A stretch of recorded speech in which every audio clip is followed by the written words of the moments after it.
श्रावण म्हणजे ऊन पावसाचा खेळ. श्रावण म्हणजे सर्व सणांचा राजा.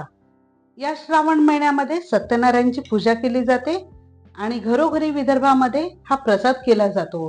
सत्यनारायण पूजेसाठी आवर्जून करण्यात येणारा हा प्रसाद खास प्रियाज कुकिंग या चॅनलवर तुमच्यासाठी. तुम्हाला विदर्भातल्या वेगवेगळ्या रेसिपी बघायच्या असतील, पारंपरिक किंवा आधुनिक कुठल्याही रेसिपी बघायच्या असतील तर प्लीज प्रियाज कुकिंग या चॅनलला सर्वात आधी सबस्क्राईब करा आणि बेल आयकॉन क्लिक करा. पारंपरिक रेसिपी प्रियाज कुकिंग वर नक्की बघायला मिळतील. ते शिरा न करता हा कोरडा प्रसाद करतात आणि चवीला सुद्धा अप्रतिम लागतो.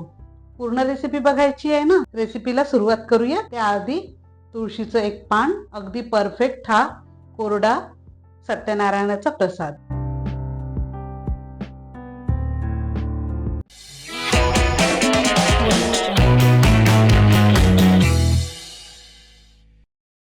प्रसादासाठी मी अर्धी वाटी इथे तूप घेतलेलं आहे. कढईमध्ये घालून घेऊया, थोडं तापू देऊया. तूप छान तापलेलं आहे.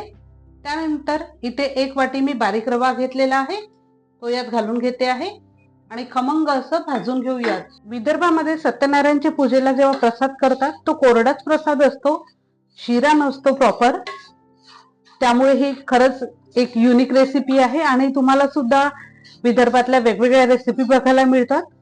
आपल्याला ओळख होते वेगवेगळ्या प्रदेशात कुठल्या कुठल्या रेसिपी केल्या जातात आणि कसे खातात. तर कारण एरवी इकडे पुणे मुंबई साईडला शिरा करतात, तसं न करता इथे खमंग असं भाजून घेतात आणि पुढे दिसेलच हा प्रसाद कसा करतात. तर सत्यनारायणच्या पूजेसाठी किंवा लग्नानंतर सुद्धा पूजा होते सत्यनारायणची. आणि आता सध्या श्रावण महिना सुद्धा सुरू आहे, तर श्रावण महिन्यामध्ये घरोघरी पूजा केल्या जातात. तेव्हा हा प्रसादाचा सत्यनारायणच्या पूजेसाठी हा प्रसाद केला जातो. खमंग असा भाजून घेऊयात. आपल्याला 10 ते 12 मिनिटं याला थोडा कलर बदलेपर्यंत भाजून घ्यायचा आहे. 10 मिनिटानंतर बघू शकता कलर बदललेला आहे रव्याचा. मस्तपैकी खमंग असं परतून घेतलेला आहे. सुगंध सुद्धा येतो आहे.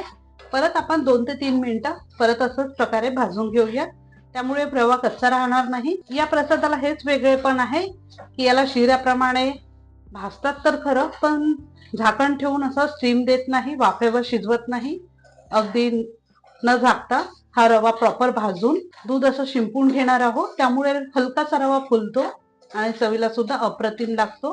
परत 2 ते 3 मिनिटं मी रवा भाजून घेतलेला आहे. एकूण आपण 12 ते 13 मिनिटं खमंग असा भाजून घेतलेला आहे.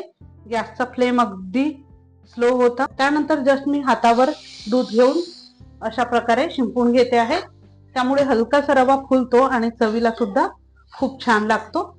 या स्टेजला गॅस बंद करून घेते आहे. थोडा कोमटच असताना आपल्याला त्यात पिठी साखर घालून घ्यायची आहे. टेक्स्चर बघू शकता तुम्ही. सत्यनारायणाचा प्रसाद खमंग भाजून रेडी झालेला आहे.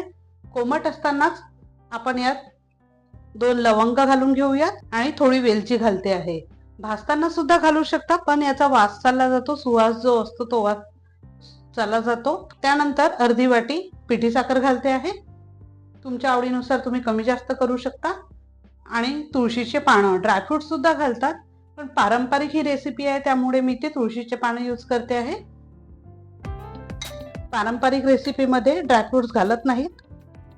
एकत्रित मिक्स करून घेऊयात. सत्यनारायण पूजेसाठी लागणारा प्रसाद आपला रेडी झालेला आहे. प्लेटिंग करून घेऊया.